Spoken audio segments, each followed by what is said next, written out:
वेगवेगळे मोठे मोठे ब्रिजेस झाले, टनेल झाले, पाण्याचे प्रश्न सुटत आहेत. 2 कोटी लोकांना घर बांधणीचा कार्यक्रम त्यांनी दिला आहे. 80 कोटी जनतेला मोफत अन्नधान्य वाटप करण्याचा त्यांचा कार्यक्रम आहे. शेतकऱ्यांना वेळोवेळी मदत केली जाते. मोठ्या प्रमाणावर परकीय गुंतवणूक येण्याच्या करता परदेशामध्ये सगळ्या देशामध्ये आपलं एक स्थान भक्कम करण्याचं काम त्यांच्या नेतृत्वातून झालेलं आहे. ही गोष्ट नाकारता येत नाही.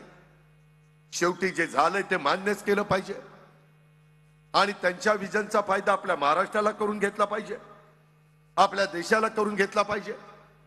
या पद्धतीनं आपल्याला काम करायचंय. ती पण बाब आपण सगळ्यांनी लक्षामध्ये घ्या. ही भूमिका का आम्ही पक्षानं भविष्य उज्ज्वल आणि खंबीर राहावं, आपल्या पक्षाची इतर पक्षामागे फरफटण होऊ नये याकरता आम्ही ही नवी भूमिका स्वीकारलेली आहे. आपल्या पक्षाचं भवितव्य कोण आहे? तुम्ही सर्व जण समोर बसलेले राष्ट्रवादी काँग्रेस पक्षाचं भवितव्य आहे. त्याची जाणीव आमच्या सारख्याला त्या ठिकाणी आहे. राष्ट्रवादी काँग्रेस पक्षामध्ये असणारे तुम्ही सर्व युवक मंडळी बहुजन समाजातून आलेला आहात.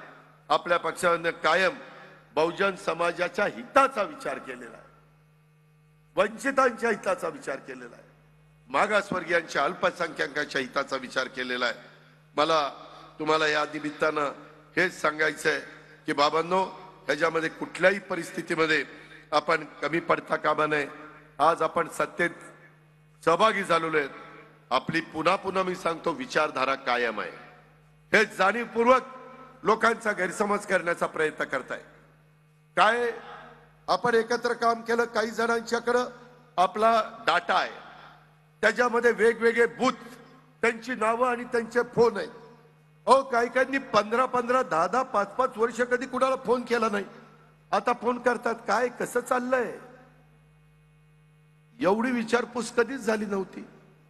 तो डाटा आहे, त्याचा हा पराक्रम आहे. माझे तुम्हाला सांगणे, कुणाचे फोन आले तरी त्याच्यातनं हळवं बनू नका, त्याच्यातनं तुमच्यामध्ये चलबिचल होऊन देऊ नका. आम्ही सगळे आमच्या कामातनं रोज फोन करायला लागलो तर तेवढंच मला काम करावं लागेल.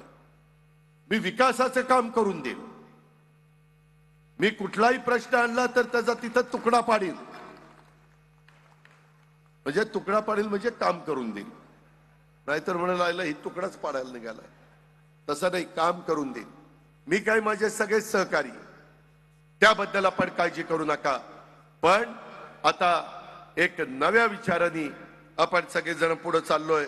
माझं कायम युवकांच्या प्रश्नावर लक्ष असतं. युवकांच्या इच्छा आकांक्षांना आपण बळ देणं हे गरजेचं आहे. आपण सरकारच्या माध्यमातून खेळाडूंच्यासाठी शिवछत्रपती राज्य क्रीडा पुरस्कार देतो, पण या खेळातून 7 खेळ काही तांत्रिक कारणानिमित्त वगळलेले होते. मला क्रीडा क्षेत्रातल्या मान्यवरांनी सांगितलं, मी आणि संजय त्या दिवशी मीटिंग घेतली, ते सगळे खेळ त्याच्यामध्ये अंतर्भाव केला. ते सगळे खेळाडू खुश झाले. आज मी तर यायच्या आधी मी आणि आपला संजय आपल्या इथं बरेच वर्ष, 14 वर्ष मी झटतोय की या बालेवाडीच्या परिसरामध्ये एक चांगल्या प्रकारचं ऑलिम्पिक भवन असावं.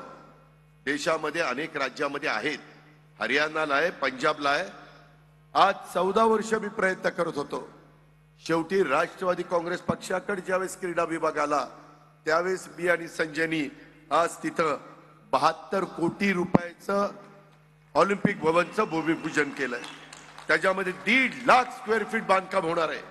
त्याच्यामध्ये जवळपास 5 मजले, त्याच्यामध्ये सुंदरपैकी आपण आंतरराष्ट्रीय दर्जाचं ऑलिम्पिक संग्रहालय करतोय, क्रीडा आयुक्त कार्यालय करतोय, मल्टीपर्पज हॉल करतोय, लायब्ररी करतोय, कॅफेटेरिया करतोय आणि फार चांगल्या प्रकारे आपल्या शहराच्या वैभवामध्ये भर घालणारी वास्तू आणि क्रीडा क्षेत्राला एक अधिक प्रोत्साहन देणारं अशा प्रकारचं काम राष्ट्रवादी काँग्रेस पक्षाच्या विचारातनं, राष्ट्रवादी काँग्रेस पक्षाच्या प्रयत्नातनं त्या ठिकाणी होत आहे. मी नेहमी